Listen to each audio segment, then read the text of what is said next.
శుక్లాంబరధరం విష్ణుం శశివర్ణం చతుర్భుజం ప్రసన్నవదనం ఛాయేత్ సర్వవిఘ్నోపశాంతయే. నారాయణం నమస్కృత్య నరం చైవ నరోత్తమం దేవీం సరస్వతీం వ్యాసం తతో జయముదీరయేత్. సచ్చిదానందరూపాం తాం గాయత్రీ ప్రతిపాదితాం నమామి హ్రీమయీం దేవీం ధియో నః ప్రచోదయాత్. నమామి హ్రీమయీం దేవీం ధియో నః ప్రచోదయాత్. యా దేవీ సర్వభూతేషు విద్యారూపేణ సంస్థితా నమస్తస్యై నమస్తస్యై నమస్తస్యై నమో నమః. ఆపదామపహర్తారం దాతారం సర్వసంపదాం లోకాభిరామం శ్రీరామం భూయో భూయో నమామ్యహం. సచ్చిదానందరూపాయ విశ్వోత్పత్యాదిహేతవే తాపత్రయ వినాశాయ శ్రీకృష్ణాయ వయం నమః. శ్రీ గురుభ్యో నమః.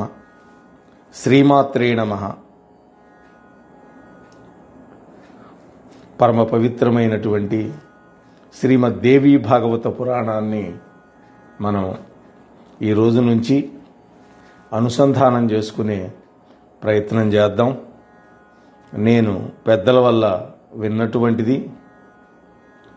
అలాగే బ్రహ్మశ్రీ బేతవోలు రామబ్రహ్మం గారు ఆంధ్రీకరించినటువంటి శ్రీమద్ దేవీ భాగవతాన్ని ఆధారం చేసుకొని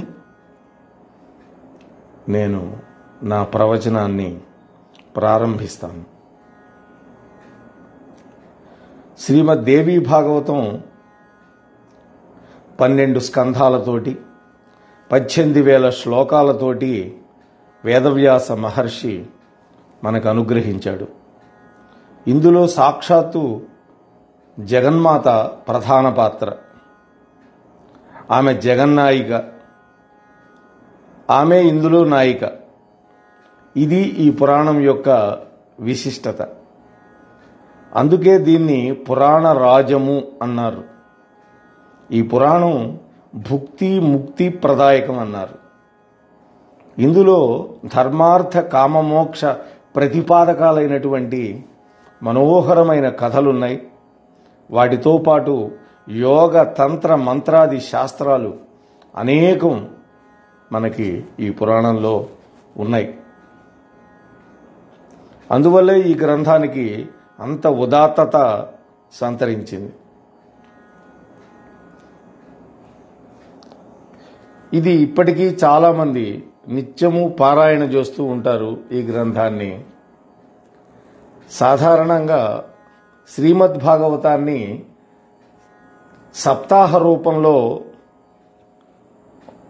ప్రవచనం జరిగినా పారాయణం జరిగినా చేస్తూ ఉంటారు. కానీ దేవీ భాగవతం మాత్రం నవాన్హిక దీక్షలో ఈ ప్రవచనాన్ని చేస్తూ ఉంటారు, లేదు పారాయణం కూడా చేస్తూ ఉంటారు పెద్దలు. సాధారణంగా ఏ పనైనా మనం ప్రారంభం చేసే ముందు ఆ పని చేయడం వల్ల మనకు వచ్చే ప్రయోజనం ఏమిటి అని మనం ఆలోచన చేస్తాం. అందుకనే వేదవ్యాస మహర్షి ముందుగా మనకి ఈ దేవీ భాగవతం యొక్క మాహాత్యాన్ని మనకు అందించారు. ఈ చరాచర జగత్తంతా కూడా ఆ పరాశక్తికి ఒక క్రీడా విలాసం లాంటిది. జగత్తు యొక్క సృష్టి చేసేటటువంటి సమయంలో ఆమె సృష్టి రూపి, రక్షించేటప్పుడు ఆమె పాలనా స్వరూపి, సంహరించేటటువంటి వేళ ఆమె రౌద్ర స్వరూపి. పరా, పశ్యంతి, మధ్యమ, వైఖరి అనేటువంటి 4 భేదాలతో ఉన్నటువంటి వాక్కు ఆ తల్లి యొక్క స్వరూపమే. కనుక త్రిమూర్తి సంపూజితమైనటువంటి ఆ జగన్మాత ప్రసన్నురాలై మనందరికీ కూడా అమోఘమైనటువంటి వాక్శక్తిని అనుగ్రహించాలని మనం ప్రార్థిద్దాం.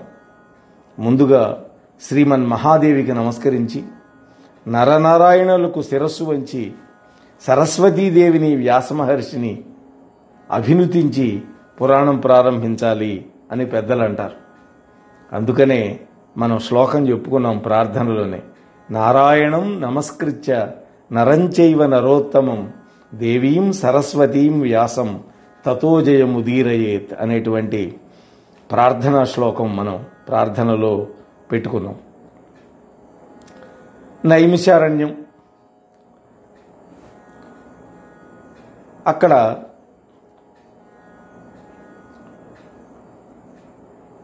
శౌనకాది మహర్షులు పరివేష్టించి ఉన్నారు. ఇప్పటికీ అక్కడ సూత గద్ది అని ఉన్నది. అంటే సూత మహర్షి కూర్చొని పురాణాలు చెప్పినటువంటి ప్రదేశం. దాదాపు 86,000 మంది ఆ శౌనకాది మహర్షులు ఉన్నారని అంటారు పెద్దలు. వాళ్ళందరూ కూడా ఆ సూత మహర్షిని వినయంగా నమస్కరించి, ఓ సూత మహర్షి, నువ్వు 100 సంవత్సరాలు జీవించాలయ్యా. ఎందుకంటే నీ ముఖతః మేము అనేకమైనటువంటి పురాణాలు విన్నాము, ఇంకా వినబోతున్నాం కూడా. నువ్వు వ్యాసమహర్షి యొక్క శిష్యుడివి, మహామతివి, అంటే గొప్ప జ్ఞానం కలిగినటువంటి వాడివి. ఎన్నెన్నో పుణ్యకథలు మాకు వినిపిస్తూ ఉన్నావు. ఎంతో మనోహరంగా చెబుతున్నావు, కళ్ళకు కట్టినట్లు. ఇంతకుముందు విష్ణు కథలు చెప్పావు, అవతార గాథలన్నీ వర్ణించావు, అలాగే శివుడి యొక్క చరిత్రలు మాకు వినిపించావు. అందులో భస్మము యొక్క, రుద్రాక్షల యొక్క మహిమలు మాకు చెప్పావు. మేమన్నీ కూడా భక్తి శ్రద్ధలతోటి శ్రవణం చేశాం. నీ పుణ్యమా అని జ్ఞానాన్ని, ఆనందాన్ని పొందాం. ఇంకా ఇప్పుడు పావనాల్లో కల్లా పవిత్రమైనటువంటిది, అనాయాసంగా భుక్తిని, ముక్తిని ఇచ్చేటటువంటి మహాపురాణాన్ని నీ యొక్క ముఖతః వినాలి అని మేము అనుకుంటున్నాం. దయచేసి అలాంటిది మాకు అనుగ్రహించు అని వాళ్ళు వినమ్రంగా ప్రార్థించారు.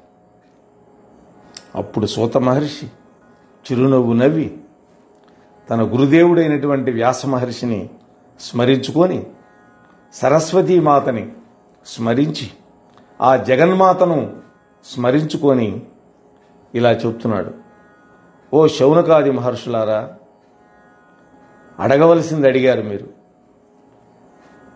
మీరు లోకహితం కోరి అడిగారు. కనుక సర్వశాస్త్ర సారము, పరమ పావనము అయినటువంటి దేవీ భాగవతాన్ని మీకు వినిపిస్తాను. భాగవతాలు 2 ఉన్నాయి. శ్రీమద్భాగవతం అంటే కృష్ణుడి యొక్క కథ, అలాగే విష్ణుమూర్తి యొక్క భక్తుల యొక్క కథలన్నీ కూడా ఆ శ్రీమద్భాగవతంలో ఉంటాయి. అది పరీక్షిత్ మహారాజు శుకబ్రహ్మ యొక్క నోటి ద్వారా విన్నాడు. ఇది అమ్మవారి వైభవాన్ని చెప్పేటటువంటి పురాణం, శ్రద్ధగా ఆలకించండి అంటున్నాడు. ఇది చెవిని పడనంత వరకే మిగతా పురాణాలు, తీర్థాలు, వ్రతాలు మిడిసిపడుతుంటాయి. అంటే సహజంగా ఏ పురాణాన్ని మనం అనుసంధానం చేస్తున్నామో ఆ పురాణం యొక్క అధిదేవతని మనం ప్రస్ఫుటంగా నమ్మి ఆ పురాణాన్ని చదవాలి. అందుకని ఆ దేవత మాత్రమే గొప్పది అని చెప్పడానికి కారణం ఏంటంటే మన మనస్సు నిలబడాలి. దానికోసం మహర్షులు మనకు అలా అందిస్తారు. ఈ దేవీ భాగవతం పాపము అనేటువంటి అరణ్యాలకి గండ్రగొడ్డలు లాంటిది. గాఢమైనటువంటి కిల్పిషాలతో నిండినటువంటి చీకటి ఉందే, దానికి పొద్దు పొడుపు లాంటిది. అప్పుడు శౌనకాది మహర్షులు మళ్ళా ప్రశ్నిస్తున్నారు. ఓ సూత మహర్షి, తప్పకుండా వినిపించు, భక్తి శ్రద్ధలతో వింటాం, మేము విని తరిస్తాం. ఆ పురాణం ఏమిటి? దాన్ని వినడానికి నియమాలు ఏమైనా ఉన్నాయా? ఎన్ని రోజుల్లో వినాలి? ఏ పూజలు చేయాలి? లోగడ ఎవరెవరు విన్నారు? వాళ్ళు ఏమేమి ఫలితాలు పొందారు? ఎవరు వినిపించారు ఈ పురాణాన్ని? జనరల్గా మనకొచ్చే సందేహాలే వాళ్ళు మన తరఫున అడిగారు అని మనం అనుకోవాలి. అప్పుడు సూత భగవానుడు, ఓ మునీశ్వరులారా, విష్ణుమూర్తి అంశతో పరాశరుడు యొక్క కుమారుడుగా వ్యాస భగవానుడు జన్మించిన సంగతి మీకు తెలుసు కదా. ఆయన వేదాలను కలగాపులగంగా ఉన్నటువంటి వాటిని 4గా విభజించి శిష్యులకు నేర్పించాడు. వేదాధికారం లేని వాళ్ళు కొంతమంది ఉంటారు. మరి వాళ్ళకి ధర్మజ్ఞానం ఎలా కలుగుతుంది అని ఆలోచించి ఈ పురాణాలు, సంహితలు రచించాడు వేదవ్యాస మహర్షి. వాటన్నిటినీ శిష్యుల ద్వారా ప్రచారంలోకి తెచ్చాడు. అంటే 18 పురాణాలు, 18 ఉపపురాణాలు వేదవ్యాసుడు రచించాడు. వీటితోటి సంతృప్తి చెందక పంచమ వేదంగా భాసిల్లేటటువంటి మహాభారతం కూడా రచించాడు. ఇవన్నీ నాకు వినిపించాడు, నా చేత చదివించాడు. వాటిలో దేవీ భాగవతం ఉత్తమోత్తమైనటువంటి పురాణం. అది భుక్తి ముక్తిప్రదం. దీన్ని స్వయంగా వ్యాసుడే ఆ జనమేజయుడికి వినిపించాడు. ఈ జనమేజయుడి యొక్క తండ్రి పరీక్షిన్ మహారాజు. ఈయన శృంగి అనేటువంటి ఒక ముని బాలుడు యొక్క శాప కారణంగా తక్షకుడు అనేటువంటి ఘోరమైనటువంటి సర్పదష్టుడై మృతి చెందాడు. అతడి సంశుద్ధిని ఆకాంక్షించినటువంటి జనమేజయుడు ఈ దేవీ భాగవత పురాణం శ్రద్ధగా విన్నాడు. 9 రోజులు దీక్షగా జరిగింది ఈ పురాణ శ్రవణం. అటుపైన దేవీ యజ్ఞం కూడా నిర్వహించి జనమేజయుడు కూడా తరించాడు. దివ్యరూపధరుడై దేవీ సాలోక్యాన్ని పొందాడు. తండ్రికి కూడా ఉత్తమ గతుల్ని కల్పించిన గొప్ప కొడుకయ్యాడు. వ్యాసుణ్ణి అర్చించి ఆనందాన్ని, అపూర్వమైన సంతృప్తిని పొందాడయ్యా అని ఆ మహర్షులకి సూత పౌరాణికుడు చెబుతూ ఉన్నాడు. ధర్మార్థ కామమోక్షాలనే 4 పురుషార్థాలను తేలిగ్గా ప్రసాదించే పురాణ రాజం ఈ దేవీ భాగవతం. ఈ దేవి యొక్క గాథని భక్తితోటి విన్నటువంటి వాళ్ళకి సకల సిద్ధులు కరతలామలకాలవుతాయి. అందుచేత మానవులంతా కూడా తప్పకుండా ఈ దేవీ భాగవతాన్ని వినాలి. ఒక్కరోజు విన్నా, ఒక్క పూట విన్నా, ఒక ముహూర్త కాలం విన్నా, క్షణకాలం విన్నా కూడా భక్తితోటి వింటే చాలు. ఇది ముఖ్యం. భక్తి కావాలి. వాళ్ళకి ఇంకా ఏ దుర్గతి కూడా దగ్గరికి రాదు. సర్వయజ్ఞ, సర్వతీర్థ, సర్వదాన ఫలాలన్నీ కూడా కేవలం ఈ యొక్క పురాణ శ్రవణంతో అందుతాయి. కృతయుగంలో మానవులకు ఆచరించవలసిన ధర్మాలు చాలా ఉంటాయి. కానీ కలియుగంలో మాత్రం పురాణ శ్రవణం ఒక్కటే ధర్మం. దీన్ని ఆచరిస్తే చాలు, అన్ని ధర్మాలు ఆచరించినట్లే. ఎందుకని? భగవంతుడి యొక్క కథలన్నీ పురాణాలలో ఉంటాయి. అవన్నీ వింటే చాలుట. కలియుగంలో ప్రజలు ధర్మాచారహీనులవుతారని, అల్పాయుష్కులవుతారని గ్రహించినటువంటి వ్యాస భగవానుడు ప్రజల యొక్క హితం కోరి ఈ పురాణ సుధారసాన్ని మనకు అందించాడు. దీన్ని రవ్వంత గ్రోలినా చాలు, అందరూ తరతరాలకు అజరామరులు అవుతారు. వంశాలు అజరామరం అవుతాయి. ఈ మహాపురాణాన్ని ఏ నెలలో వినాలి, ఎన్ని రోజులు వినాలి, ఏ సమయంలో వినాలి, ఎవరు వినాలి, ఇలాంటి నియమాలు ఏవీ లేవు. అన్ని వేళల్లో వినొచ్చు. మానవులైతే చాలు, అందరూ వినొచ్చు. దీనికి దేవీ భాగవతంలోనే మహాత్యంలో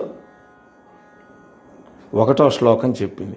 మాసానాం 1వ అధ్యాయంలో 30వ శ్లోకం ఇది. మాసానాం నియమో నాత్ర దినానాం నియమోపి వా సదా సేవ్యం దేవీ భాగవతం నరైః. మాసానాం నియమో నాత్ర దినానాం నియమోపి వా అన్నాడు. అంటే ఏ మాసంలో వినాలి అనేటువంటి ఇది లేదు, ఏ రోజు వినాలి అనేటువంటి నియమం లేదు. సదాసేవ్యం అన్నాడు. ఎప్పుడూ వినాలి, ఎప్పుడూ వినాలి, ఎప్పుడూ పఠించాలి అని చెప్పారు. దేవీ నవరాత్రాలలో నవాహ యజ్ఞంగా గనక వింటే విశేషంగా పుణ్యం వస్తుంది. ఇలా విన్నటువంటి వాళ్ళు గడిచిన జీవితంలో, గడిచిన జన్మల్లో చేసిన మహాపాపాలన్నీ తొలగిపోయి వాళ్ళు పరమ పవిత్రులవుతారు. ఉగ్ర తపస్సుతో గాని, తీర్థ సేవనంతో గాని, రకరకాల దానాలతో గాని, యజ్ఞ యాగాదులతో గాని లభించనటువంటి పుణ్యఫలం ఈ యొక్క నవాహ దీక్షతో లభిస్తుంది. అంటే 9 రోజులు దీక్షా కంకణ బద్ధులై ఈ పురాణాన్ని వింటే అవన్నీ చేసిన పుణ్యఫలం వస్తుంది. గంగ, గయ, కాశీ, నైమిషం, మధుర, పుష్కరం, బదరికాశ్రమం ఈ క్షేత్రాలు చాలా గొప్పవి. ఇవేవి ఇవ్వలేనంత పుణ్యాన్ని ఈ నవాహ భాగవత శ్రవణ మహాయజ్ఞం మనకు అందిస్తుంది. అందుకనే దీన్ని దేవీ మఖము, మఖం అంటే యజ్ఞం, దేవీ యజ్ఞం అన్నారు. ఆశ్వయుజ మాసంలో శుక్లపక్షంలో సూర్యుడు కన్యారాశిలో ఉన్నప్పుడు అష్టమి తిథి నాడు శ్రీమన్మహాదేవిని బంగారపు సింహాసనం మీద అర్చించి యోగ్యుడైనటువంటి ఒక మంచి బ్రాహ్మణుడికి ఈ దేవీ భాగవత గ్రంథాన్ని బహుమానంగా దక్షిణ సహితంగా ఇస్తే ఆ పుణ్యఫలం అంతా ఇంత కాదు. ఆ దాత సాక్షాత్తు దేవి సాలోక్యాన్ని పొందుతాడు. దేవీ భాగవతం నుంచి కనీసం ఒక్క శ్లోకాన్ని గాని, శ్లోకంలో భాగాన్ని గాని, ఒక్క పేజీ గాని, ఆ పేజీలో కొంత భాగాన్ని గాని నిత్యము భక్తితో పఠించగలిగితే చాలు అమ్మవారి యొక్క దివ్యమైన అనుగ్రహానికి పాత్రులవుతారు. అటువంటిది మొత్తం పురాణాన్ని చదివినా, విన్నా, ఇంట్లో ఉంచుకున్నా లభించే పుణ్యం వర్ణించడానికి అలవికానటువంటిది. దుశ్శకున భయం కానీ, దుస్వప్న భయం కానీ, మహామారీ భయం కానీ, మరణ భయం కానీ సమస్త భయాలు తొలగిపోతాయి. బాలగ్రహాల భూతప్రేత పీడలన్నీ కూడా దేవీ భాగవతం పేరు చెబితే చాలు దిక్కులు బట్టి పారిపోతాయి. చతుర్విధ పురుషార్థాలతో విజయ పరంపరలతోటి ఆ గృహము, ఆ గృహస్థుడు, ఆ వంశం, ఆ వంశస్థులు తరతరాలకు విరాజిల్లుతారు. ఏమి చెప్తున్నాడు? ఒకనాడు శమంతకమణిని అపహరించాడు అనేటువంటి అపవాదును తొలగించుకోవడం కోసం శ్రీకృష్ణ భగవానుడు ప్రసేనుని వెతుకుతూ అడవిలోకి వెళ్ళాడు. ఎన్ని రోజులకు తిరిగి రాలా, ఏమైపోయినాడో తెలియక అలమటించాడు వసుదేవుడు తండ్రి. అప్పుడు అతడు దేవీ భాగవతాన్ని నవాహ దీక్షగా ఆలకించాడు. అది ముగిసేసరికి శ్రీకృష్ణుడు విజయలక్ష్మీ సనాథుడై తిరిగి వచ్చేశాడు. అంతటి మహిమాన్వితమైనటువంటి పురాణం ఇది. అపుత్రులకు పుత్రులు కలిగిస్తుంది, డబ్బు లేని వాళ్ళకి సంపద కలిగిస్తుంది, రోగాలతో బాధపడే వాళ్ళకి ఆరోగ్యం చేకూరుతుంది ఈ దేవీ భాగవత అమృతం.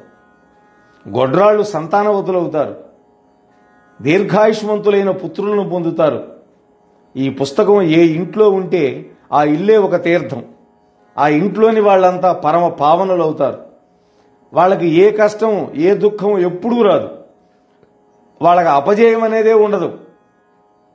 అష్టమి, నవమి, చతుర్దశి తిథుల్లో దీన్ని ఎవరైతే పఠిస్తారో, ఎవరైతే వింటారో వాళ్ళు మహాదేవికి అత్యంత ప్రియులు, ఆప్తులు అవుతారు. ఇలా పఠించినటువంటి బ్రాహ్మణుడు వేదవేత్తలలో అగ్రగణ్యుడవుతాడు. క్షత్రియుడైతే భూమిపతి అవుతాడు. వైశ్యుడైతే అనంత సంపదలతో కుబేరుడవుతాడు. శూద్రుడైతే సంఘంలో ఉత్తమోత్తముడు, పరమ పూజ్యుడు అవుతాడు అని చెబుతూ ఉంటే వెంటనే సూతుడు ఇలా చెప్పేసరికి శౌనకాది మహర్షులు ఒక ప్రశ్న వేశాడు. ఓ సూత మహర్షి, శమంతకమణి అన్నావే, ప్రసేనుడన్నావే, శ్రీకృష్ణుడన్నావే, అపవాదన్నావే, నువ్వు 3 ముక్కల్లో కథ చెబితే మాకెలానయ్యా? ఆ కథ అంతా సవిస్తరంగా చెప్పు.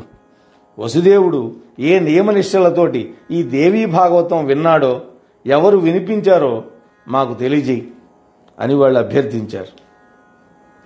ఈ యొక్క చరిత్ర అంతా కూడా దేవీ మహత్యం అనేటువంటి విషయం స్కాంద పురాణంలో మానసఖండంలో ఉన్నది. దాన్ని మీతో పంచుకునే ప్రయత్నం చేస్తాను.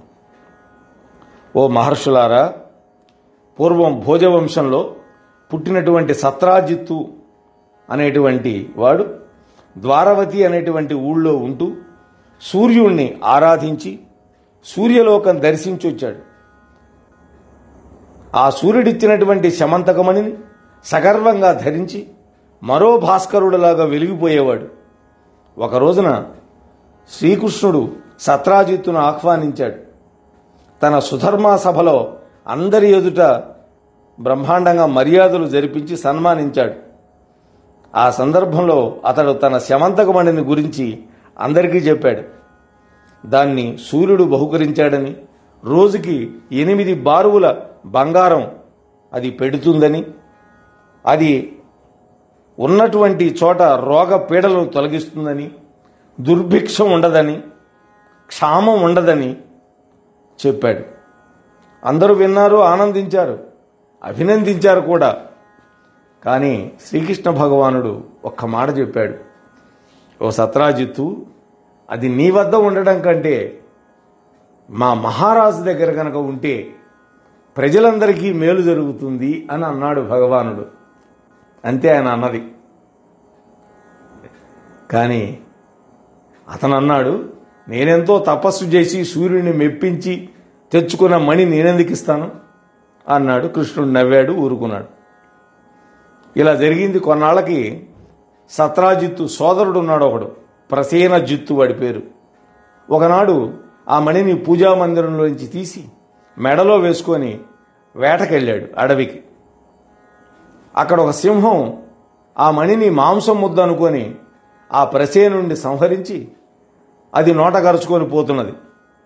ఆ సింహాన్ని ఒక భల్లూకరాజు జాంబవంతుడు చూసి దాన్ని మట్టుబెట్టి ఆ సింహాన్ని ఆ మణిని తీసుకెళ్లి తన గుహలో ఉయ్యాలలో ఆడుకుంటూ ఉన్న కూతురికి ఇచ్చాడు, ఒక అమ్మాయికి ఇచ్చాడు ఆట వస్తువుగా. ఈ వేటకు వెళ్లిన ప్రసేనుడు తిరిగి రాగలేదు. సత్రాజిత్తు ఎంతో దుఃఖపడ్డాడు. చూస్తే మణి లేదు. ఓ మణి కోసం ఆశపడి ఎవరో సంహరించారని ఏడిచాడు కాసేపు. తర్వాత అది ఆ నోటా పాకి కృష్ణుడే ఈ యొక్క ప్రసేనజిత్తును సంహరించి ఆ మణిని అపహరించాడని ఒక నీలాపనింద కృష్ణుడి మీద పడింది. ఇది మనం వినాయక చవితి కథలో కూడా చెప్పుకుంటాం. ఈ అపవాదు తొలగించుకోవాలని శ్రీకృష్ణుడు పౌరులను వెంట పెట్టుకొని అడవికి వెళ్ళాడు. అన్వేషిస్తూ ఉన్నాడు. ఒకచోట ఆ ప్రసేనుడి యొక్క మృతదేహం కనపడింది. దాని పక్కనే సింహం అడుగుజాడలు కనిపించినాయి. అటుపైన సింహము భల్లూకము పోట్లాడుకున్నటువంటి సంఘటనలు కనపడ్డాయి. అక్కడ సింహం కళేబరం పడింది. అక్కడి నుంచి ఆ భల్లూకము యొక్క అడుగుజాడలు బట్టి వెళ్ళాడు పరమాత్మ అనుచరులతోటి. వెళితే వాళ్ళందరినీ బయట నిలిపి ఒక గుహలోకి వెళ్ళింది ఆ అడుగుజాడలు. ఈయన గుహలోకి ప్రవేశించాడు. నేను వచ్చేదాకా బయటే ఉండండి అని చెప్పాడు కృష్ణుడు. లోపలికి వెళ్ళాడు. ఆ మణిని చూశాడు. దాన్ని తీసుకోపోయినాడు స్వామి. అక్కడుండే దాది చూసి భయపడి అరిచింది. వెంటనే గుహ లోపల ఉన్నటువంటి జాంబవంతుడు ఒక్క ఉదుటున వచ్చి కృష్ణుడితో కలయబడ్డాడు. 3 నవరాత్రుల కాలం ఘోర యుద్ధం జరిగింది. అంటే 3 9 27 రోజులు. కానీ గుహ వెలుపల ఉన్నారే పౌరులు, వాళ్ళు 12 రోజులు ఉన్నారు. ఎంతకీ రాకపోయేసరికి వాళ్ళు విసిగెత్తి నగరానికి వెళ్ళిపోయినారు. కొంతమంది సత్రాజిత్తును తిట్టారు. శ్రీకృష్ణును పోగొట్టుకున్నామని ఏడిచారు. ఈ వృత్తాంతం తండ్రి అయిన వసుదేవుడికి తెలిసింది. ఆయన ఎంతగానో దుఃఖించాడు. బంధువులందరూ శోక సముద్రంలో మునిగిపోయారు. పాపం ఈ దుఃఖం నుంచి కోలుకోవడం ఎలాగా, మళ్ళీ మామూలు మనిషిని కాగలనా అని వసుదేవుడు పరితపిస్తున్నాడు. పాపం పుత్రవాత్సల్యం. అసలే 6 మంది పుత్రులను పోగొట్టుకున్నాడు. సరిగ్గా అదే సమయానికి బ్రహ్మలోకం నుంచి నారద మహర్షి వచ్చాడు. మామూలుగా నారద మహర్షిని తగులు పెట్టేవాడు అంటారు. అది సినిమా వాళ్ళ పైత్యం. అది కాదు. నారం దదాతి ఇది నారద అని.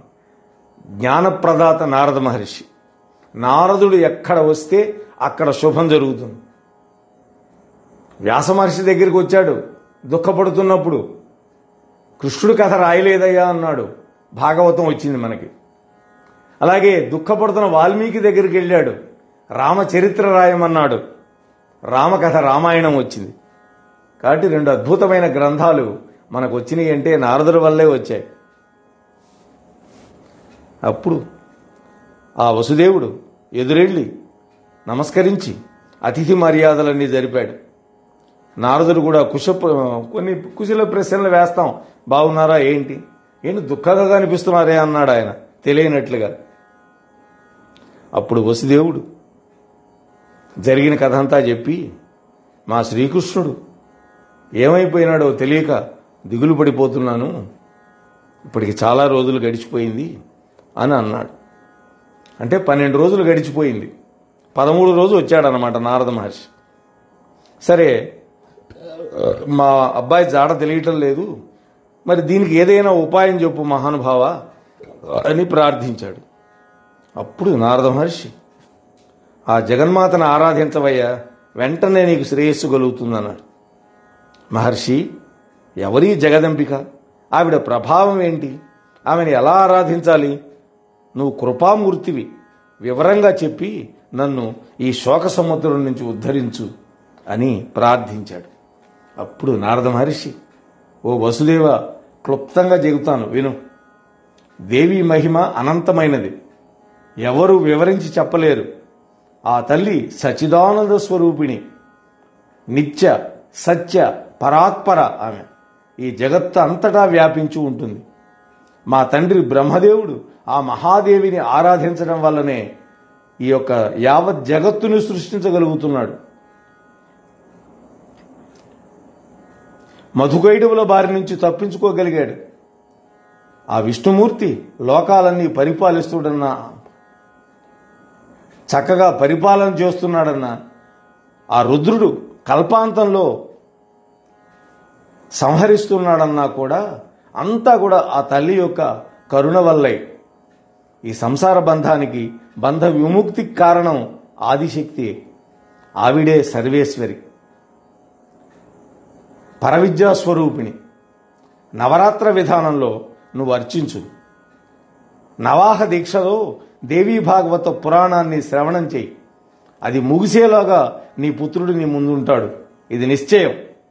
ఆ పురాణ మహిమ లాంటిది. అది చదివిన వాళ్ళకి, విన్న వాళ్ళకి ముక్తి అనేది తంగేటు జున్ను లాంటిది అన్నాడు. అప్పుడు వసుదేవుడు నమస్కరించి, ఓ నారద మహర్షి, నీ మాటలు వింటూ ఉంటే నా జ్ఞాపకం వచ్చింది. అవును, నాకు తెలిసిన ఒక దేవీ మహిమ గుర్తొస్తోంది. దేవకీదేవి 8వ సంతానంగా జన్మించినటువంటి వాడి చేతిలో కంసుడు మరణిస్తాడని ఆ రోజున ఆకాశవాణి చెప్పింది.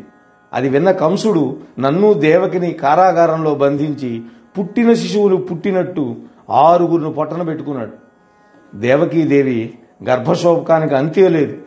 రేయింబగళ్ళు ఆమె విలపించింది. అప్పుడు ఒక రోజున నేను మా కులగురువు గర్గాచార్యుడితో రహస్యంగా సంప్రదించాను. ఒక్క పుత్రుడినైనా దక్కించుకునే ఉపాయం చెప్పమన్నాను.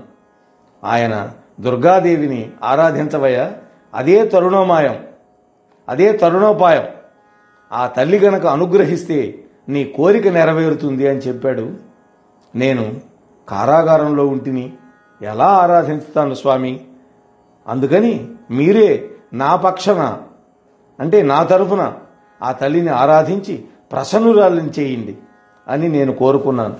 అప్పుడు గర్గాచార్యుడు సమ్మతించి వింధ్యాచలానికి వెళ్ళి ఆ దుర్గాదేవిని నియమనిశ్చయాలతోటి ఆరాధించాడు. అప్పుడు జగన్మాత ప్రత్యక్షమై భూభారాన్ని తొలగించడం కోసం శ్రీమన్మహావిష్ణువు దేవకి వసుదేవులకి అష్టమగర్భంగా పుడతాడు. పుట్టిన వెంటనే ఆ శిశువుని తీసుకెళ్లి యశోదకి అప్పగించాలి రేపల్లెలో. అక్కడ పుట్టిన ఆడపిల్లను తెచ్చి దేవకి పొత్తిళ్ళలో పరుకోబెట్టాలి. ఈ పని చేయవలసింది నువ్వే వసుదేవ అని అమ్మ చెప్పింది. కంసుడు ఆడ శిశువును నేలకేసి కొడతాడు. అప్పుడు అది ఆకాశంలో ఎగిరి నా అంశగా వచ్చి ఈ వింధ్యాద్రిలో కొలువు తీరుతుంది అని అమ్మ గర్గాచార్యుడికి చెప్పింది.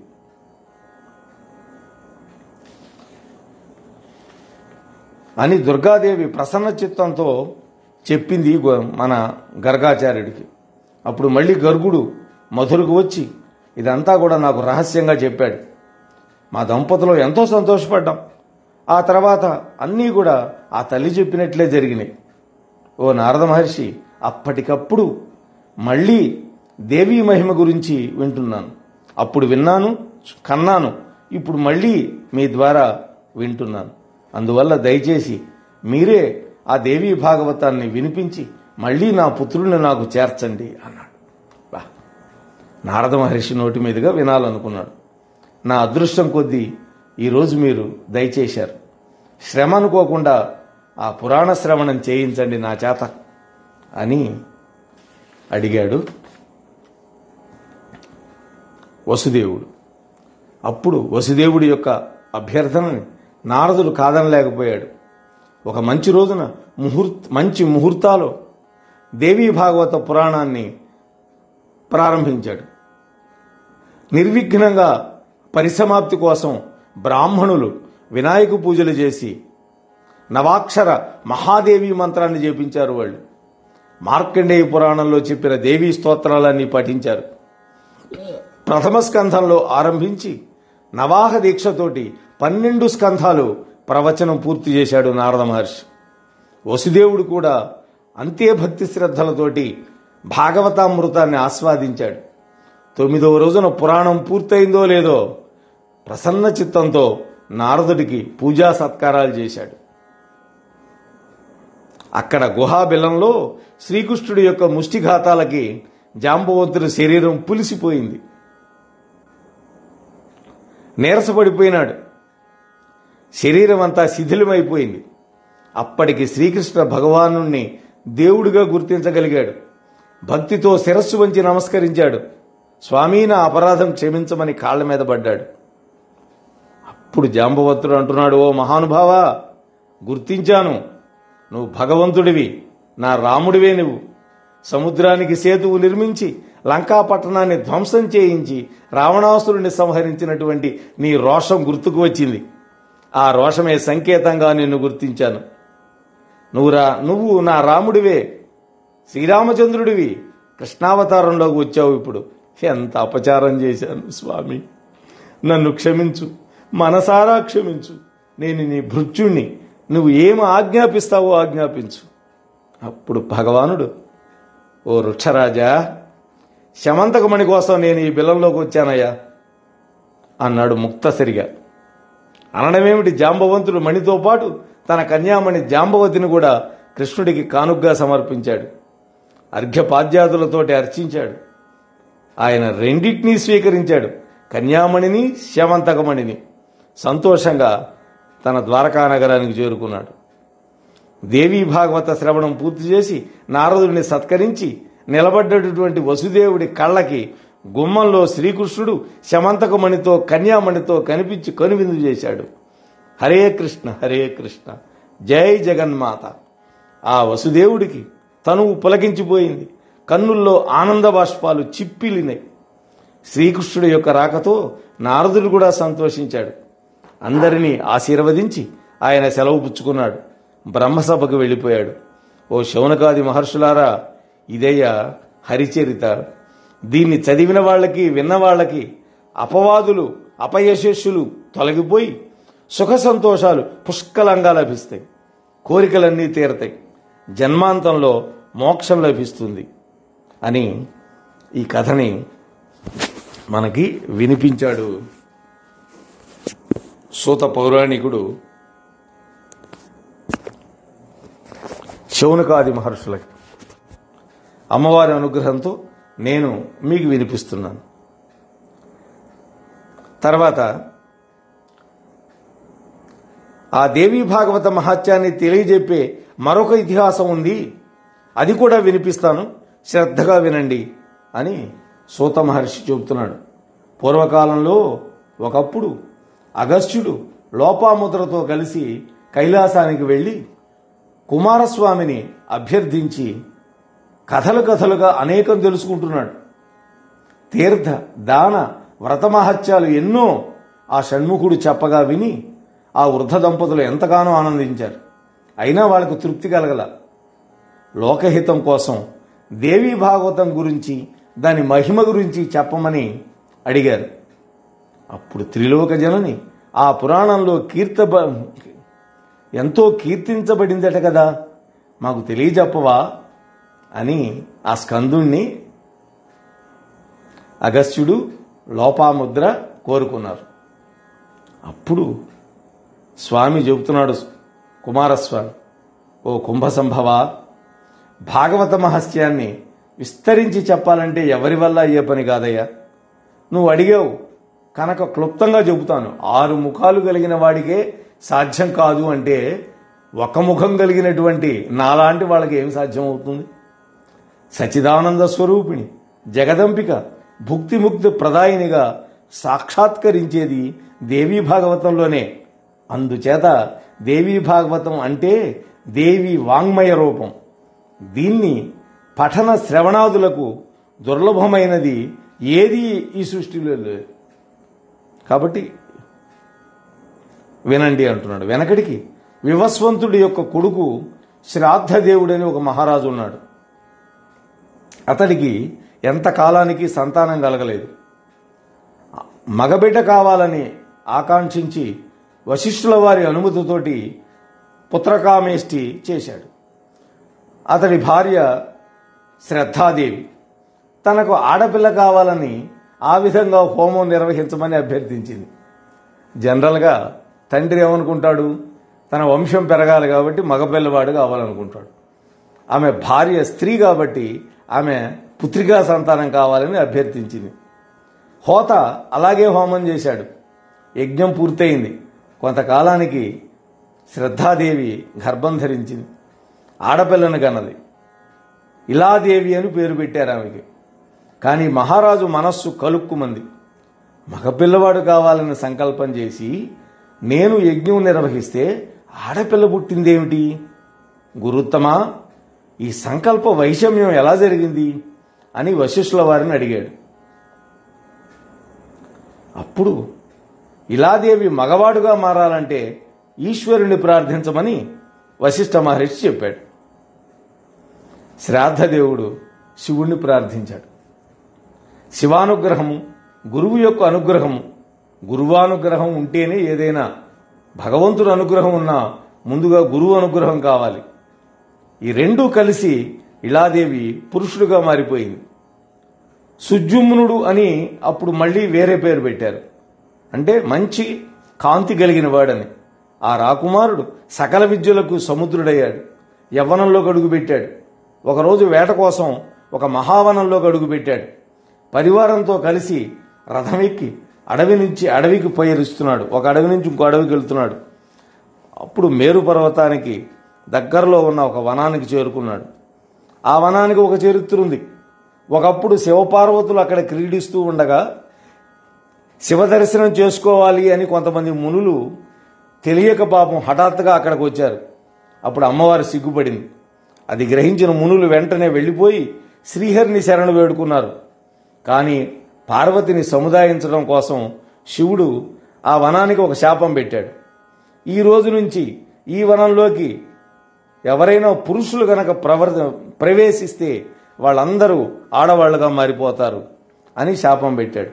ఈ వృత్తాంతాలు తెలిసిన పురుషులు ఎవ్వరు కూడా ఆ వనం దగ్గర కూడా వెళ్ళరు. కానీ మన సుజుమ్నుడికి, అంటే సుజుమ్నుడిగా మారాడు కదా మగవాడుగా, ఈ విషయం తెలియక ఆ వనంలోకి ప్రవేశించాడు. ప్రవేశించిన వెంటనే తాను, తన తోటి అనుచరులు, సైనికులు అందరూ స్త్రీలుగా మారిపోయారు. మగ గుర్రాలన్నీ ఆడగుర్రాలైపోయినాయి. కారణం తెలియక నివ్వరపోయినాడు. చేసేది లేక అలాగే అరణ్యంలో తిరుగుతూ ఉన్నారు. అలా తిరుగుతూ బుధుడి యొక్క ఆశ్రమానికి చేరుకున్నారు. ఈ సుందరాంగిని చూసినటువంటి బుధుడు మరులుగొన్నాడు. బుధుడు అంటే బుధగ్రహం. ఎవరి అందగత్య? దొండపండ్లు లాంటి పెదవులు, మల్లె మొగ్గల్లాంటి పళ్ళ వరుస, చంద్రబింబం లాంటి వదనం, పద్మాల్లాంటి కన్నులు. ఆహా! బుధుడికి మనస్సయింది. మన్మథుడు ఆయన్ని ప్రేరేపించాడు. ఆ సుందరాంగి కూడా బుధుడిని చూసి అలాగే మన్మథ భావాలకు లోనైంది. చంద్రుడిలా ఉన్నాడే, ఎవరబ్బా ఈ అందగాడు అనుకుంది. చంద్రుడు కొడుకే ఆయన. చూపులు కలిశాయి, మనస్సులు కలిశాయి, శరీరాలు కలిసిపోయినాయి. ఆ సోమనందనుడి యొక్క ఆశ్రమంలో కామసుఖాలు అనుభవిస్తూ చాలా కాలం ఉండిపోయింది. గర్భవతి అయింది. పురూరవుడు అనేటువంటి పిల్లవాడికి జన్మనిచ్చింది. షట్చక్రవర్తుల్లో పురూరవుడు గొప్పవాడు. కొంతకాలం గడిచింది. ఒకనాడు తన పూర్వరూపం, తన రాజ్యం, తల్లిదండ్రులు అన్నీ జ్ఞాపకం వచ్చి ఏడ్చింది. ఇంకా ఆశ్రమంలో ఉండలేకపోయింది. వెతుక్కుంటూ వెళ్ళి వశిష్ఠుడి యొక్క ఆశ్రమం చేరుకుంది. తమ కులగురువును చూడగానే దుఃఖం పొంగికొచ్చింది ఆమెకి. కాళ్ల మీద పడి వలవలా ఏడ్చింది. మళ్లీ పురుషత్వం వచ్చేటట్టు అనుగ్రహించమని ప్రార్థన చేసింది. వశిష్ఠుడు మంత్రశక్తితోటి జరిగిన వృత్తాంతమంతా తెలుసుకున్నాడు. తపశ్శక్తితోటి కైలాసానికి వెళ్ళాడు. శివుణ్ణి అర్చించి ప్రసన్నుని చేసుకున్నాడు. అతడు ఉబ్బులింగడు కదా అని భక్తిభావంతో స్తుతించాడు. నమో నమ శివాయాస్తు శంకరాయ కపర్దినే గిరిజార్థాంగదేహాయ నమస్తే చంద్రమౌళయే. ఓ మృడా, ఓ కైలాసవాసి, ఓ నీలకంఠ, ఓ భుక్తిముక్తి ప్రదాయక, శివరూప, శివ, ప్రసన్న భయహారి, వృషభవాహన, శరణ్య, పరమాత్మ, త్రిమూర్తి స్వరూప, దేవాధిదేవ, వరద, పురారి, యజ్ఞరూప, యజ్ఞఫలద, గంగాధర, సూర్యేందు వన్హిలోచన, నమో నమః, నమో నమః. భగవంతుడు ఎప్పుడు కూడా స్తోత్రానికి లొంగుతాడు కదా. వెంటనే భోళాశంకరుడు ప్రత్యక్షమైనాడు. వృషభవాహనం మీద పార్వతీ సమేతుడై దర్శనం అనుగ్రహించాడు. వశిష్ఠ మహర్షికి వరం కోరుకోమన్నాడు. ఆడపిల్లగా జన్మించి మగపిల్లవాడుగా మారి ఇప్పుడు మళ్లీ స్త్రీత్వం పొందినటువంటి ఆ ఇళాదేవి సుజుమ్నుడికి తిరిగి పురుషత్వం ప్రసాదించమని వశిష్ఠుడు అభ్యర్థించాడు. శివుడు ఆమోదించాడు. 1 నెల పురుషుడిగా 1 నెల స్త్రీగా ఉంటుందని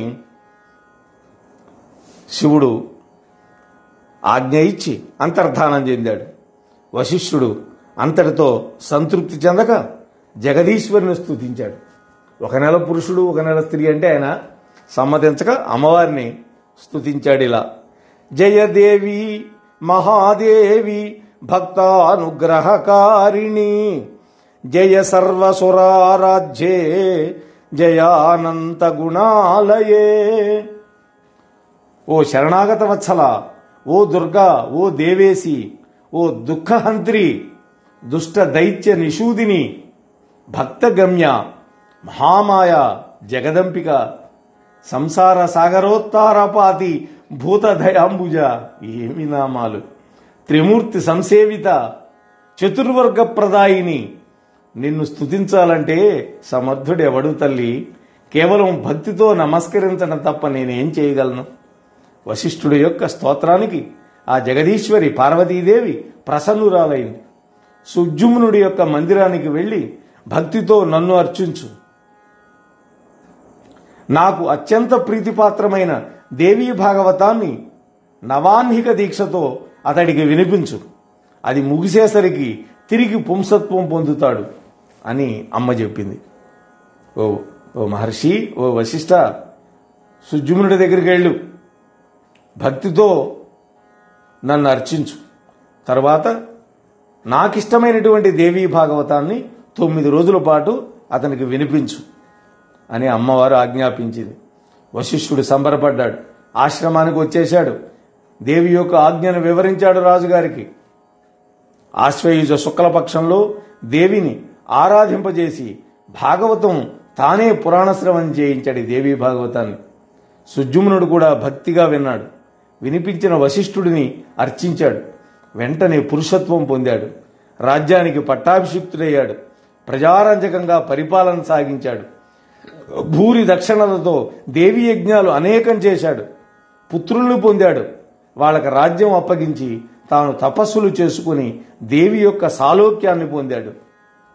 అగస్య, దేవీ భాగవత మహిమ అలాంటిది. చదివిన వాళ్ళకి, విన్న వాళ్ళకి సకల వాంఛాప్రదం, ఇహపరాలకు సాధకం అని కుమారస్వామి ఈ యొక్క గొప్ప ఇతిహాసాన్ని అగస్త్య మహర్షి లోపాముద్రులకు వినిపించాడు. అగస్త్యుడు తృప్తి చెందల. ఇంకా ఇలాంటి విచిత్రమైన కథలు, దేవీ భాగవత మహిమ చెప్పే ఇతిహాసాలు ఏమైనా ఉంటే నాకు చెప్పండి అని ఆ స్కందుడిని ప్రార్థించాడు. అప్పుడు ఆ స్కందుడు సంతోషపడి, అగస్య, భగవత్యాహ ఇదం భాగవతం అని దీని వ్యుత్పత్తి. అంటే గాయత్రి మహిమ విస్తారంగా వర్ణింపబడింది, అందుకని కూడా దీనికి భాగవతం అని పేరు. బ్రహ్మ విష్ణు శివారాధ్య ఆ భగవతి. ఆ భగవతి త్రిమూర్తుల చేత ఆరాధింపబడుతుంది. ఈ తల్లి మహిమను తెలియజెప్పే మరొక విచిత్రమైన గాథ ఉంది, వినండి అని. ఋతవాక్కు అనేటువంటి ఒక మహర్షి ఉండేవాడు. ఆయన పేరు ఋతవాక్కు. అతడి ధర్మపత్ని వల్ల ఒక కుమారుడు పుట్టాడు. రేవతీ నక్షత్రయుక్తమైన గండకాలంలో పుట్టాడు వాడు. ఋషి దంపతులు సంతోషపడ్డారు. జాతక కర్మలన్నీ యథావిధిగా జరిపించారు. కానీ కొడుకు పుట్టినప్పటి నుంచి ఆ తల్లిదండ్రులు వ్యాధి పీడితులైనారు. మంచం పట్టారు. కారణం తెలియలేదు. ఒకవేళ ఈ పుత్రుడు పూర్వజన్మలో మహాపాపాలు చేశాడేమో, ఋషిపత్నులను శీలభంగాదులు చేశాడేమో, ఆ మహాపాతకాలు మనల్ని రోగాలుగా పట్టి పీడిస్తున్నాయేమో అని ఎంతగానో దిగులు పడ్డారు. అనుకున్నట్లుగానే కొడుకు ఎదిగి అలాగే తయారయ్యాడు. వాళ్ళు ఏమనుకున్నారో అదే తయారయ్యాడు. ఋషి దంపతుల దుఃఖానికి అంతే లేదు. కుపుత్రుడు కలిగే కంటే అపుత్రులుగా ఉండిపోవడమే మంచిది కదా. స్వర్గానికి వెళ్లే తల్లిదండ్రులని నరకానికి పడదోస్తారు ఇటువంటి కుపుత్రులు. వీళ్ళు దుఃఖదాయకులు. వీరి వల్ల అయిన వాళ్లకు ఉపకారం లేదు, కాని వాళ్ళకి అపకారము లేదు. ఇలాంటి కుపుత్రులు పుట్టకుండా ఉండడమే మంచిది. ఇల్లు సుపుత్రుడితో కళకళలాడటం ఎంతటి అదృష్టవంతులుగో కదా. కుపుత్రుడి వల్ల వంశము, కుభార్య వల్ల జీవితం, కుభోజనం వల్ల దివసం, కుమిత్రుడి వల్ల సుఖం నశిస్తాయి అంటారు పెద్దలు. దానికి శ్లోక రూపంలో కుపుత్రేణ అన్వయో నష్టో జన్మ నష్టం కుభార్యయా కుభోజనేన దివసః కుమిత్రేణ సుఖం కుతః. అలా వాళ్ళు దుఃఖిస్తూ ఉన్నారు పాపం ఆ దంపతులు ఇద్దరు కూడా. ఒకనాడు గర్గాచార్యుడు అక్కడికి వస్తే ఆయనతోటి తమ గోడు వెళ్లబోసుకున్నారు. మేము ధర్మబద్ధంగానే జీవితాలు గడిపాం మహానుభావ, గురు శుశ్రూషలు చేశాం, వేదాధ్యయనం నియమనిష్టలతో చేశాను, బ్రహ్మచర్యం గడిపి గృహస్థాశ్రమంలోకి ప్రవేశించాను, ధర్మబద్ధంగా సంసార సుఖాలు అనుభవించాం, రోజు పంచయజ్ఞాలు చేస్తున్నాం, పున్నామ నరకం నుంచి కాపాడతాడని ఆశించి పుత్రులు పొందామే తప్ప కాంబవాంఛతో కానే కాదు. కానీ వీడు పుట్టినప్పటి నుంచి మేమిద్దరం ఇలా అయిపోయినాం. ఇది నా తప్ప, లేదా ఈమె తప్ప, లేదా పుట్టిన వాడి తప్ప? స్వామి, జ్యోతిష్శాస్త్రంలో మీరు గొప్ప పారంగతులు కనుక ఆలోచించి చెప్పండి, ఈ కుపుత్రుడు మాకు ఎలా జన్మించాడు, దీనికి శాంతి ఏమిటి అని వాళ్ళు అడిగారు, ప్రార్థించారు. అప్పుడు గర్గాచార్యుడు లెక్కలు వేశాడు, గణనం చేశాడు. ఓ బ్రాహ్మణ, ఇందులో మీ దంపతుల దోషం లేదు. కాకపోతే మీ పుత్రుడు దుర్ముహూర్తంలో పుట్టాడు, రేవతి నక్షత్రంలో గండకాలంలో పుట్టాడు, అందువల్ల దుశ్శీలుడైనాడు. అదే మీ ఆదివ్యాధులకు కారణం, అంతకంటే ఏమీ లేదు. ఈ దుఃఖం ఉపశమించాలంటే మీరు దుర్గతి నాశిని అయినటువంటి దుర్గాదేవిని ఉపాసించండి. అది అన్ని దోషాలకు మహాశాంతి అని చెప్పి గర్గాచార్యుడు సెలవు తీసుకున్నాడు. ఆ ఋతవాగ్మ మహర్షికి రేవతి నక్షత్రం మీద పట్టరానంత కోపం వచ్చింది. ఆ నక్షత్రంలో పుట్టబట్టి కదా నా కొడుకు ఇలా అయిందని. ఆ నక్షత్రాన్ని నేలకు రాలిపోమ్మని శాపం పెట్టాడు. వెంటనే ఆ నక్షత్రం భగభగ మండుతూ కుముదాద్రి మీద రాలిపడిపోయింది. అప్పటి నుంచి ఆ పర్వతం రైవతకాద్రి అయింది. ఆ పర్వతమే మన ద్వారకా నగరం దగ్గర ఉంటుంది, రైవతకాద్రి. దాని సౌందర్యం రెండింతలు పెరిగింది ఆ కాంతి వల్ల. అటుపైన గర్గుడు చెప్పినట్లుగా ఆ ఋషి దంపతులు జగదంబికను ఆరాధించి సుఖశాంతులు పొందారు. కుపుత్రుడు సుపుత్రుడుగా మారి అందరి ప్రశంసలు అందుకున్నాడు. కానీ ఆ రేవతీ నక్షత్ర తేజస్సు నుంచి ఒక కన్యకామణి ఆవిర్భవించింది. రూపంలో కాంతిలో మరొక లక్ష్మీదేవిలాగా ఉన్నది. ఆమెను చూసినటువంటి ప్రముచ మహర్షి ఆశ్చర్యచకితుడై తన ఆశ్రమానికి తీసుకువెళ్లి ఆ అమ్మాయికి రేవతి అనేటువంటి పేరు పెట్టి కన్న కూతురులాగా పెంచుకుంటూ ఉన్నాడు. రేవతి ఎదిగి పెద్దదైంది. వరాన్వేషణ ప్రారంభించాడు. అనురూపవరుడు ఎక్కడా దొరకలేదు. దిగులు పడ్డాడు. తన హోమశాలలో ప్రవేశించాడు. అగ్నిదేవుణ్ణి ప్రార్థించాడు. అప్పుడు అగ్నిదేవుడు సుప్రీతుడైనాడు. మీ అమ్మాయికి దుర్దముడు అనేటువంటి మహారాజు తగిన భర్త అవుతాడు. అతడు ధర్మిష్ఠి, పరాక్రమశాలి, మహావీరుడు, మేధావి, పైగా అందగాడు అని అగ్నిదేవుడు చెప్పాడు. అప్పుడు ఆ ప్రముచుడు ఎంతో సంబరపడ్డాడు. దైవవశాత్తు అదే సమయానికి ఆ దుర్ధముడు వేట కోసం అడవికి వచ్చినవాడు ఆ ప్రముచుడి ఆశ్రమానికి వచ్చాడు. చూడండి, ఆ అనుగ్రహం అలా ఉంటుంది. ఈ దుర్ధముడు ప్రియవ్రత అనేటువంటి కులంలో పుట్టాడు. కాళింది విక్రమశీలుల యొక్క తనయుడు.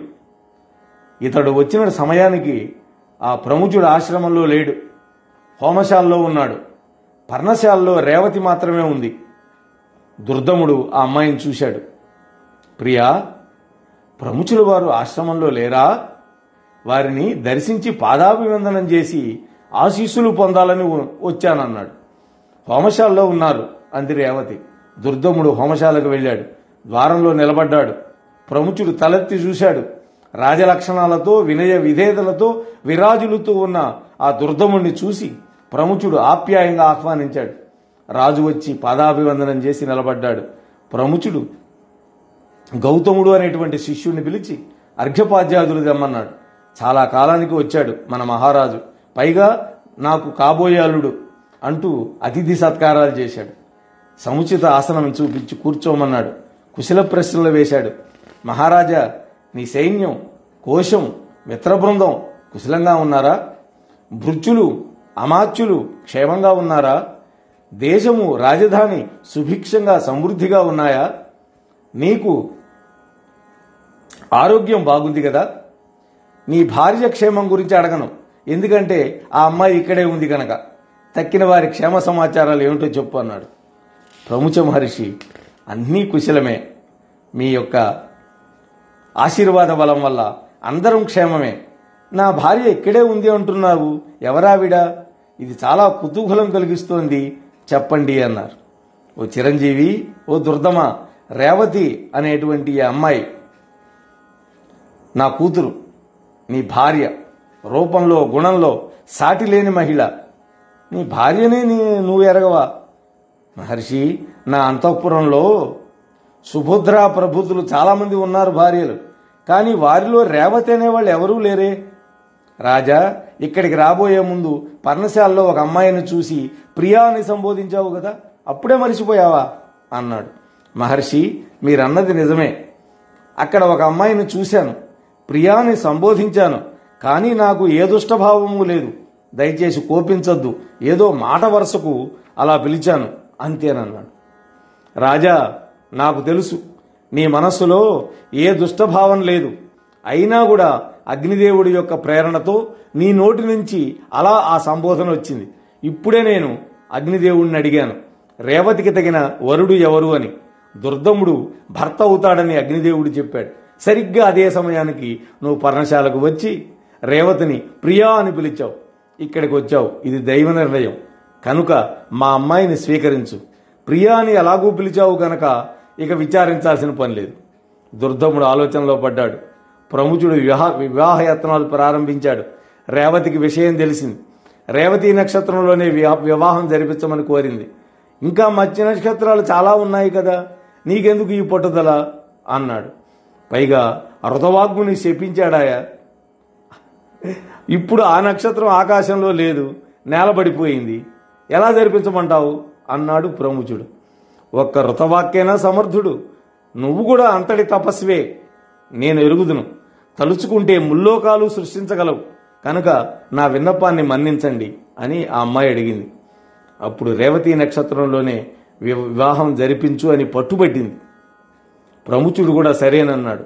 తన తపశక్తితో నక్షత్ర వీధిలో మరో రేవతి నక్షత్రాన్ని సృష్టించాడు. అదే ముహూర్తంలో రేవతి ఆ దుర్ధముల యొక్క వివాహం అద్భుతంగా జరిపించాడు. సంబరపడ్డాడు. ఏమి కావాలో కోరుకోమని అల్లుడిని అడిగాడు. ఆయన, ఓ ప్రముఖ మహర్షి, నేను స్వయంభువ మనువంశంలో పుట్టినవాడిని కనుక కాబట్టి నాకు మన్వంతరానికి అధిపతి అయ్యే తనయుడు కలిగేటట్టు వరం ఇమ్మన్నాడు. అంటే మనువు కొడుగ్గా పుట్టాలన్నాడు. అయితే దుర్దమ్మ, మహాదేవుని ఉపాసించు, నీ కోరిక నెరవేరుతుంది. దేవీ భాగవతం అనే ఒక మహాపురాణం ఉంది.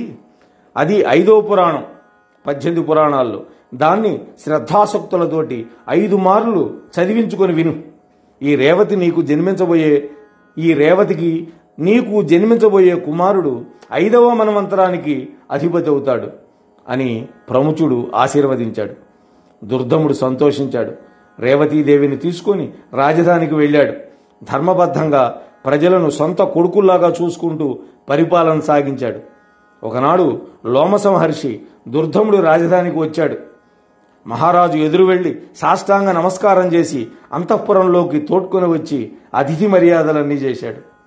మహర్షి, దేవీ భాగవతం వినాలని ఉంది, తమరు వినిపించండి అని అభ్యర్థించాడు లోమస మహర్షిని. లోమస మహర్షి కూడా సంబరపడ్డాడు. మహారాజా, నీకు ఆ జగన్మాత పట్ల భక్తి అంకురించింది. ఇది చాలా శుభం. భక్తి కలిగితే చాలు ఆ తల్లి అనుగ్రహానికి పాత్రులైనట్టే. కార్యసిద్ధి కలుగుతుంది. తప్పకుండా దేవీ భాగవతం వినిపిస్తాను అని చెప్పి ఒక శుభ ముహూర్తంలో ప్రారంభం చేసి 5 ఆవృత్తులుగా పురాణ శ్రవణం చేయించాడు. అంటే 5 సార్లు వినమని చెప్పాడు కదా ప్రముఖుడు, అందుకని 5 ఆవృత్తులు 5 సార్లుగా విన్నాడు. రేవతీ సహితుడై దుర్ధముడు భక్తి శ్రద్ధలతో ఆలకించాడు. ముగింపు రోజున మహర్షిని, ఆ వేద పండితులను, ఆ పండితుల యొక్క ధర్మపత్నులని సువర్ణ ఆభరణాలతోటి సత్కరించాడు. నవాక్షర మంత్రంతో హోమాలు చేసి కుమారి పూజలు నిర్వహించి పెద్ద ఎత్తున సంతర్పణ చేశాడు. రేవతి గర్భం ధరించింది. శుభముహూర్తంలో లోక కళ్యాణకారకుడైన పుత్రుని ప్రసవించింది. జాతకర్మాది క్రియలన్నీ ఉత్సవాలుగా జరిపించాడు మహారాజు. భూరి దక్షిణలిచ్చి విప్రుల్ని సంతోషపరిచాడు. రైవతుడు దినదిన ప్రవర్ధమానమైనాడు. ఉపనయనం అయ్యింది. గురుకులంలో వేదశాస్త్రాలు అన్నీ సమగ్రంగా అధ్యయనం చేశాడు. సర్వ వేదాలు నేర్చుకున్నాడు. ధనుర్విద్యలో పారంగతుడైనాడు. ధర్మశాస్త్రానికి వక్త కర్త అయినాడు. ఆ బ్రహ్మదేవుడు రైవతుడి యొక్క యోగ్యతలు గుర్తించి మన్వంతరానికి అధిపతి చేశాడు. ఓ కుంభసంభవ, అగస్య, ఇంతటిది సుమా దేవీ భాగవత శ్రవణ మహత్యం. క్లుప్తంగా చెప్పాను, పరిపూర్ణంగా చెప్పడం ఎవరితరం కాదు అని కుమారస్వామి ముగించాడు. లోపాముద్ర, అగస్త్యులు అప్పటికి సంతృప్తపడి తమ ఆశ్రయానికి వెళ్ళిపోయారు. కనుక శౌనకాది మహామునులారా, ఈ పురాణాన్ని వినడం వల్ల కలిగేటటువంటి పుణ్యఫలం అనంతం అన్నాడు సూర్యుడు, ఆ యొక్క సూత మహర్షి. ఈ మిగిలినటువంటి విషయాలని మరొక భాగంలో మీతో పంచుకునే ప్రయత్నం చేస్తాను. స్వస్తి. ఏతత్ ప్రవచన ఫలం శ్రీకృష్ణ చరణారవిందార్పణమస్తు. హరి ఓం తత్సత్.